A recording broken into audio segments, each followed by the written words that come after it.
Deputados alteram a alíquota de imposto para remessas de dinheiro ao exterior. Em audiência aqui na Câmara, a comunidade científica pressiona o ministro Gilberto Kassab para que o setor volte a ter uma pasta exclusiva na esplanada. E esta edição destaca também: já está no Congresso a proposta que impõe um limite para os gastos públicos pelos próximos 20 anos. Câmara analisa projetos que pretendem acabar com a venda de licenças de táxi entre particulares.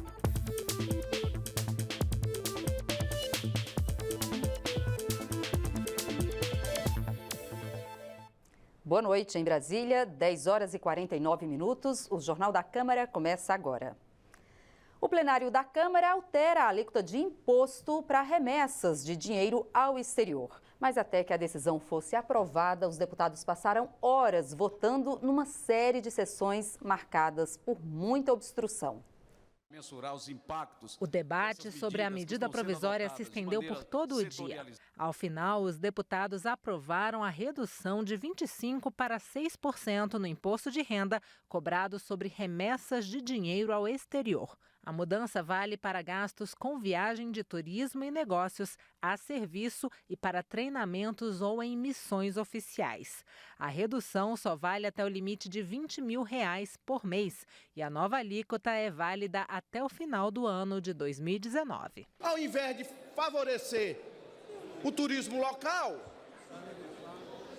a Amazônia com sua selva, as praias lindas do Maranhão, do Ceará, a Serra Gaúcha do meu amigo Mauro Pereira, nós estamos justamente fomentando aqui o turismo lá em Orlando, dos Estados Unidos, do Tio Sam. Quando nós favorecemos viagens para o exterior, tendo em vista que aqui nós protegemos a condição de empresas brasileiras atuarem fazendo pesquisas de mercado, promoção e propaganda de produtos e serviços com promoção de destinos turísticos brasileiros, então é lógico que nós estamos, através da garantia dessa reciprocidade, estimulando também o turismo no Brasil.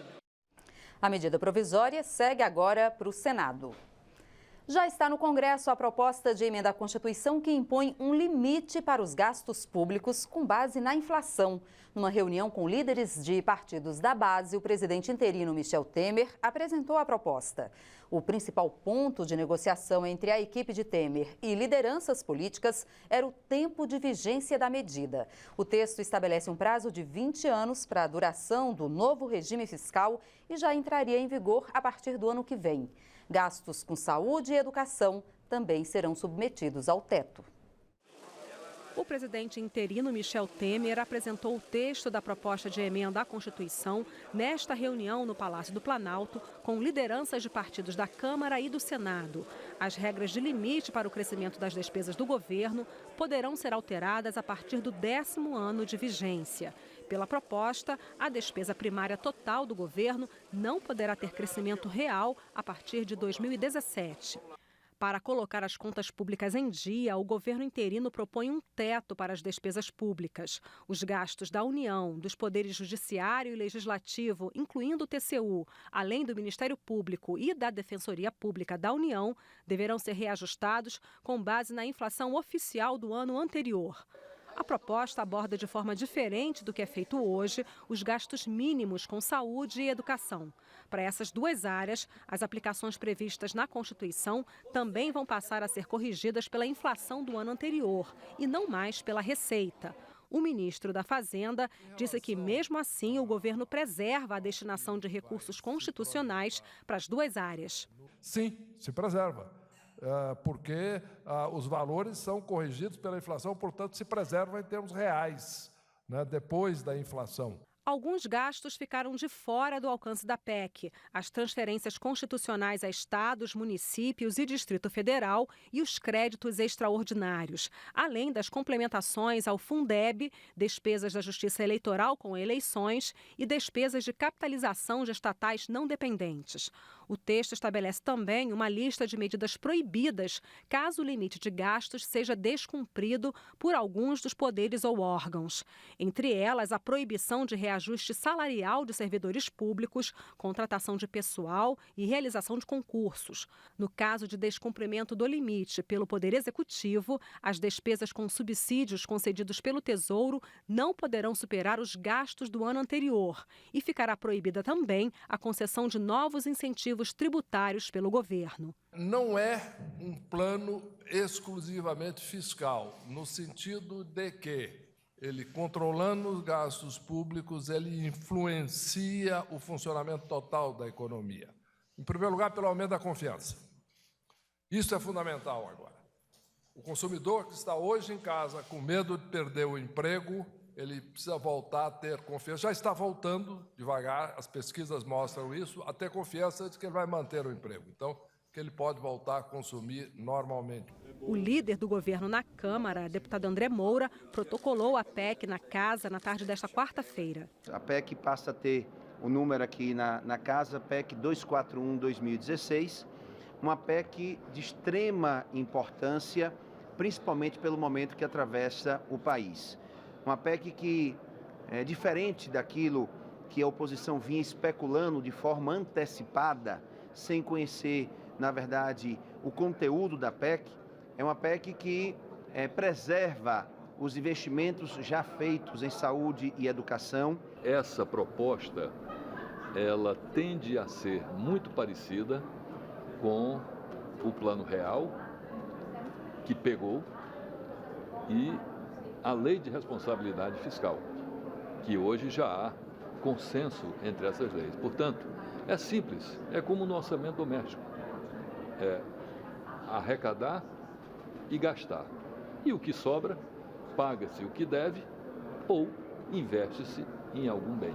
Quando você limita os gastos, você está dizendo, olha, não pode ter mais investimento nas universidades, não pode ter mais construções de universidades, não pode ter mais dinheiro no SUS, não pode ter mais luz para todos, nem Bolsa Família. Esse governo realmente é um governo que vai causar uma grande recessão no Brasil.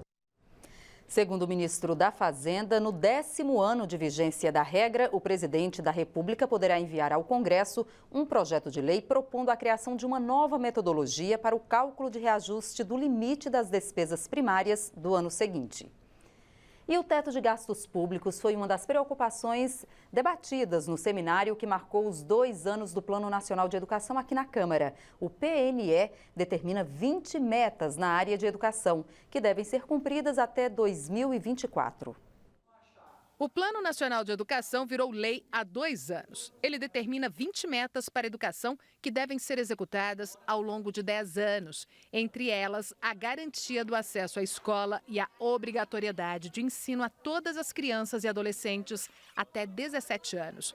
O plano também determina a valorização dos profissionais da educação e que o investimento na área passe de 5,3% para 7% do Produto Interno Bruto até 2019 e chegue a 10% do PIB em 2024. O seminário realizado na Câmara sobre os 2 anos do Plano Nacional de Educação debateu as conquistas e o que deve ser feito para atingir as metas. Se faz educação olhando para o futuro, mas respeitando a historicidade de tantos quantos deram a sua efetiva contribuição. A gente conseguiu universalizar em várias faixas o acesso à educação. A gente tem que garantir cada vez mais uma educação de boa qualidade. A crise econômica foi um dos temas do debate. A preocupação é com a proposta de emenda à Constituição que limita os gastos públicos à inflação do ano anterior. Sabemos da crise econômica que passa o país, mas não podemos deixar de lado programas importantes como o ProUni, como o FIES, que deram acesso a muitas pessoas ao curso superior. Vamos lutar agora nessa nova PEC que o governo está querendo fazer, de Henrique Meirelles, que não tenha teto para a educação. Se a sociedade brasileira, através do Congresso Nacional, discutiu e definiu que é 10%, o desafio deste seminário é buscar onde as fontes e a forma e os instrumentos de chegar aos 10%. Para a representante da ONG Todos pela Educação, Outra preocupação passa pela troca de lideranças que vão pôr em prática as metas do plano. Segundo ela, independentemente do governo que estiver no poder, é preciso dar continuidade às ações para que as metas sejam atingidas. A falta de apoio das lideranças atuais, porque quem aprovou o plano não é a liderança que hoje está no comando. Então, assim, a liderança atual precisa apoiar um plano que foi aprovado por lideranças anteriores. Então, assim, tem alguns erros que são comuns e que a gente precisa ficar sempre muito alerta para não cometê-los, já que a experiência, que a história da implementação de planos nacionais de educação já vem nos mostrando. Cientistas e deputados de oposição pressionaram o ministro da Ciência, Tecnologia, Inovações e Comunicações, Gilberto Kassab, pela volta de uma pasta exclusiva na esplanada para a área científica. O debate aconteceu na comissão que trata do tema na Câmara e que já foi presidida pelo atual ministro. Gilberto Kassab começou dizendo que a reforma que enxugou a máquina administrativa durante o governo interino era necessária, mas mostrou que estava aberto ao diálogo e prometeu manter todos os programas da antiga pasta da Ciência, Tecnologia e Inovação. O Ministério Exclusivo existia há 30 anos. Existe a preocupação da comunidade vinculada à ciência, pesquisa, inovação, de que os seus problemas, os seus temas, eles tenham num ministério ampliado uma diminuição da sua importância. E esses debates mostram para a comunidade que isso não vai acontecer. Sociedade Brasileira para o Progresso da Ciência, Academia Brasileira de Ciências, Conselho Nacional das Fundações Estaduais de Amparo à Pesquisa. A comunidade científica nacional estava bem representada e lá no fundo fazia barulho. O presidente da academia lembrou que todos os países ditos desenvolvidos têm ministérios de ciência e tecnologia exclusivos para o tema.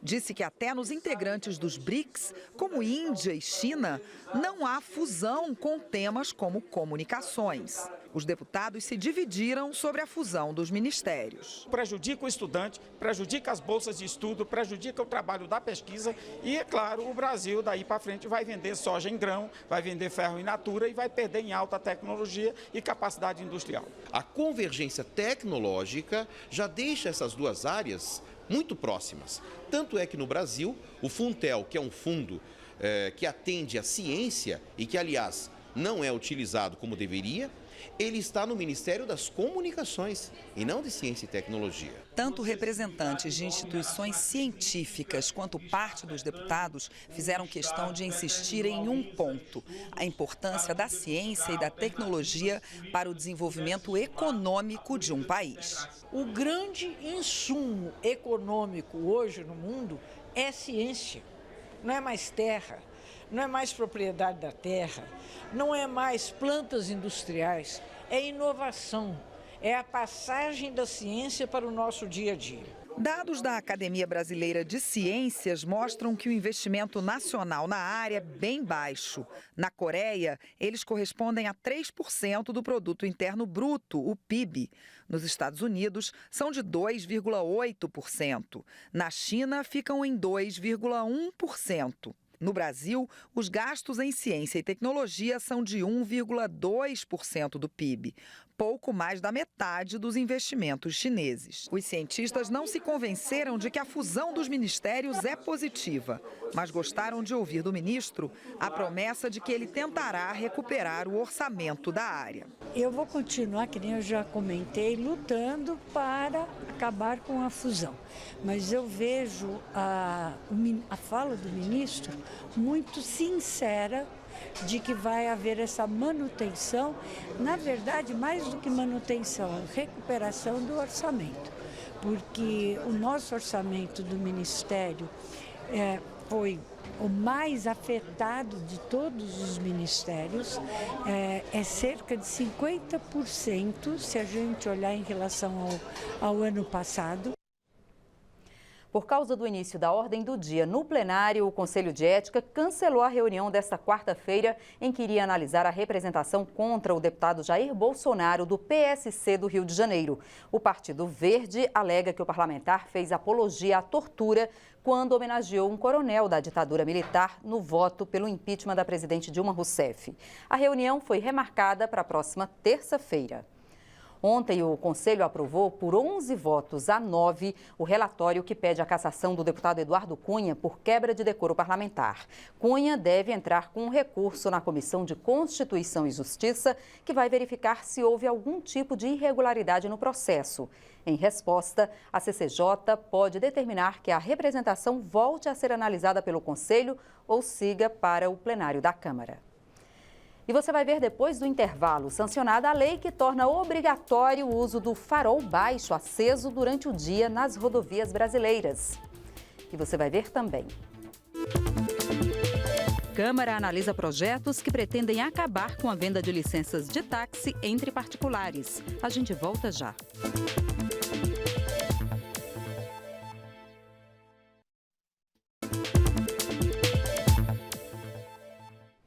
A Comissão de Defesa dos Direitos da Pessoa Idosa realizou nesta quarta-feira a primeira de uma série de audiências para discutir a reforma previdenciária. O governo Michel Temer pretende enviar ao Congresso uma nova reforma da Previdência. Um dos pontos discutidos é estabelecer uma idade mínima para a aposentadoria também dos trabalhadores do setor privado. O objetivo é acabar com o déficit que o ministro do Trabalho e da Previdência Social estimou que pode chegar este ano a 120 bilhões de reais. Em audiência na Comissão de Defesa dos Direitos da Pessoa Idosa. Mas o sindicalista e o representante dos aposentados contestaram a existência desse rombo na Previdência. Nós somos contra, totalmente contra, porque a Previdência já há todos os anos vem sofrendo reformas, e todos os governos, né? O governo Lula 2 vezes, agora com a Dilma já teve a reforma. A Previdência ela não é deficitária, tem uma sobra de dinheiro gigantesco, é o gasto em outras fontes, e haja visto que tem a DRU, que é a Deslocação da Receita União, que tirava da Segurança Social, e junto à Previdência Social 20%, e agora eles votaram para tirar 30%. Então só tira de onde tem. É uma reforma talvez desnecessária no momento, que querem retirar direito dos trabalhadores, querem mudar regras do jogo. E nós não aceitamos nesse momento as regras do jogo. Quem contribuiu com 35 anos, quem já cumpriu o seu tempo de acordo do Brasil, ele não tem que mudar mais nada. Já o presidente da comissão acha necessária a reforma da Previdência por causa do aumento da expectativa de vida da população. A reforma previdenciária, ela é necessária, ela é urgente, ela é uma questão de responsabilidade. Nós temos uma conquista dessa geração, que é o aumento da expectativa de vida. Em 20 anos, nós teremos um aumento importante, significativo, da população de idosos no país. Isso, é claro, impacta diretamente nos assuntos previdenciários. A saúde mental no Brasil foi tema de uma reunião das comissões de Legislação Participativa e de Direitos Humanos e Minorias. No encontro, especialistas denunciaram o sucateamento dos serviços públicos de atenção a doentes mentais no país e pediram que a Câmara fiscalize o setor. O Conselho Federal de Psicologia apresentou aos parlamentares um relatório sobre o atendimento às pessoas com doença mental no Brasil. Os profissionais apontam o esvaziamento da rede. Em vários municípios brasileiros hoje, você tem a falta dos medicamentos básicos na reforma psiquiátrica e muitos serviços sucateados por falta de profissionais. A representante do Ministério da Saúde fez um histórico da atuação do Estado no setor. Militantes da causa contra a internação de doentes mentais protestaram contra o que chamam de risco de retrocesso nas políticas de reforma psiquiátrica. Há claramente uma previsão do governo sinalizada de voltar a ter internações psiquiátricas, de um financiamento excessivo de comunidades terapêuticas, que são dispositivos asilares. O deputado Lincoln Portela, do PRB de Minas Gerais, defendeu a atuação das comunidades terapêuticas, mas concordou que elas precisam ser fiscalizadas. Para os especialistas, a Câmara pode colaborar no acompanhamento. A Câmara tem o poder de solicitar informações dos diversos órgãos, sejam órgãos federais, estaduais, e realizar diligências de visita técnica e, a partir dessas visitas técnicas, trazer os relatórios, convocar gestores a prestar contas dos gastos, dos investimentos, das ausências de investimento, do não cumprimento das metas e pactuações. Os deputados propuseram formar um grupo de trabalho com integrantes de diversas comissões técnicas para acompanhar o tema. Temos que fiscalizar esses setores que trabalham com relação à saúde mental, muitas vezes sem muito controle, sem muita fiscalização. Nós verificamos de que há muitas comunidades terapêuticas corretas, que agem corretamente, e outras que não agem tão corretamente, e o governo precisa cuidar da saúde mental, dando as condições efetivas para que nós tenhamos políticas públicas de enfrentamento dessa questão que para nós é muito importante. A Comissão de Minas e Energia da Câmara debateu a prática de preços abusivos na comercialização do cimento. Segundo o deputado Edio Lopes, em Roraima o produto está mais caro em relação ao restante do país. Quem propôs o debate foi o deputado Edio Lopes. Segundo ele, em Roraima, um saco de cimento de 42 quilos custa R$ 34,00, enquanto no restante do país, um saco de 50 quilos custa R$ 21,00. Além disso, segundo o deputado, na região da Amazônia, a indústria do cimento conta com incentivo fiscal de 39%. O preço do cimento em Manaus e Roraima deveria custar metade do preço do restante do país. No entanto, custa, se nós fizermos a transição de 50 para 42 quilos, depois aplicarmos o incentivo fiscal, nós estaríamos pagando 3 vezes mais o preço do cimento nessa região. O representante do CAD, Conselho Administrativo de Defesa Econômica, disse que no país há 4 grupos cimenteiros que dominam o mercado. Segundo ele, o setor tem estrutura propícia para a formação de condutas que não favorecem a concorrência.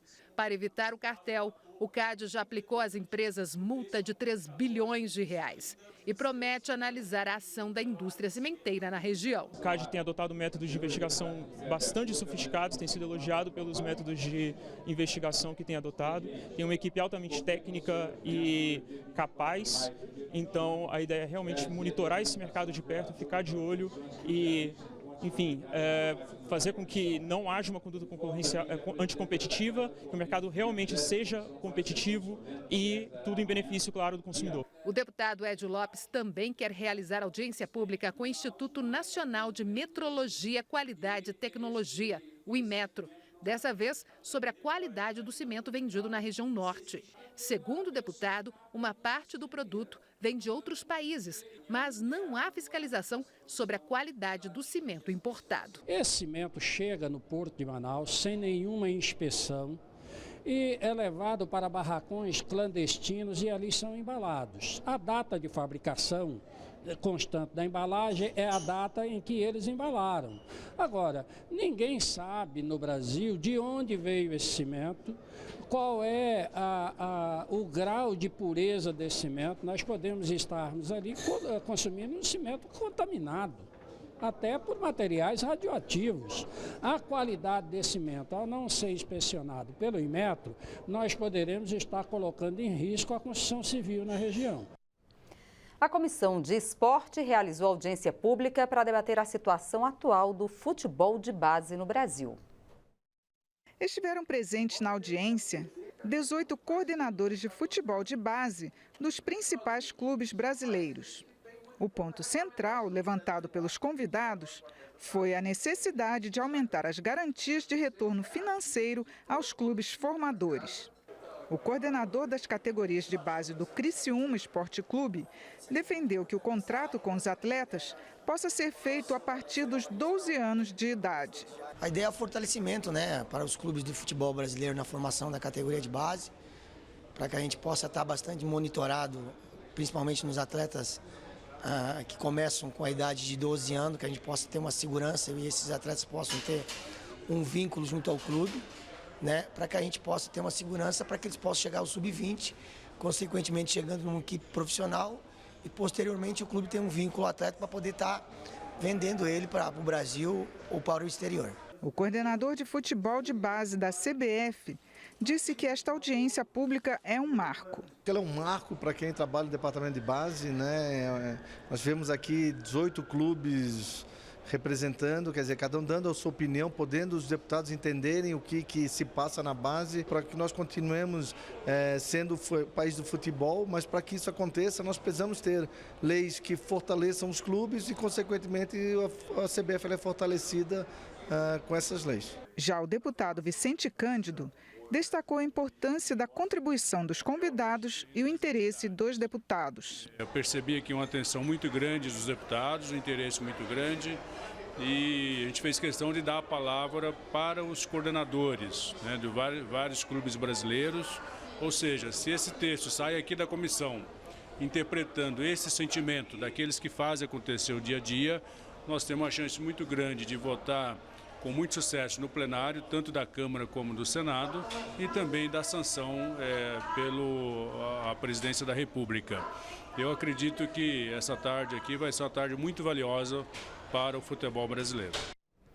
A Câmara analisa 2 projetos que pretendem acabar com a venda das licenças de táxi entre particulares. As propostas foram criticadas pelos representantes dos taxistas durante a audiência pública. De acordo com a lei federal, cada cidade tem o poder de organizar a exploração do serviço de táxi local. A falta de uma regra geral torna comuns as denúncias de práticas consideradas irregulares. Os casos envolvem pessoas que possuem várias licenças, o desrespeito aos direitos dos motoristas contratados e a revenda por altos preços de licenças entre particulares. Para disciplinar o setor, a Câmara analisa 2 projetos. Um, do deputado Alberto Fraga, exige prévia licitação pública para o exercício da profissão de taxista. O outro, do deputado Augusto Coutinho, determina que seja expedida uma única licença para o uso do condutor do veículo e proíbe que ela seja revendida.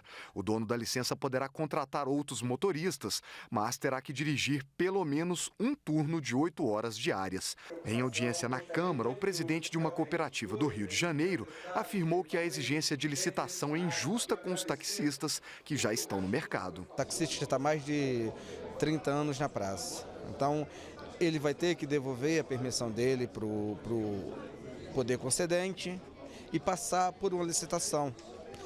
Então ele vai, nessa licitação, competir com todos os outros, porque vale o direito à isonomia, o direito é igual para todos. Então todos terão direito de concorrer, não só aquele taxista. Então ele pode perder seus 30 anos de trabalho, vai ser todo jogado fora. Já o líder sindical dos taxistas de São Paulo citou um exemplo do que ocorreu recentemente na cidade para defender que a categoria deve ter o direito a revender a licença. O prefeito liberou 5 mil alvará e foi vendido.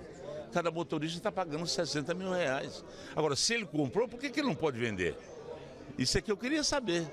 Se não fosse para o motorista repassar para outro, eles não podiam cobrar nada. O relator do projeto diz que o debate está apenas começando, mas adiantou que vai fazer um parecer que tenha a aprovação dos taxistas. Nós vamos fazer outras audiências públicas, vamos ouvir a categoria, eu ainda vou ouvir os dois autores, tanto um que tange a respeito das licitações, quanto o outro que tange a respeito da normatização de alguns pontos da categoria, para tentar encontrarmos um ponto convergente para que se prossiga o projeto. Eu não encontrando ponto convergente entre a categoria e os autores, só me resta relatar pela extensão dos 2 projetos.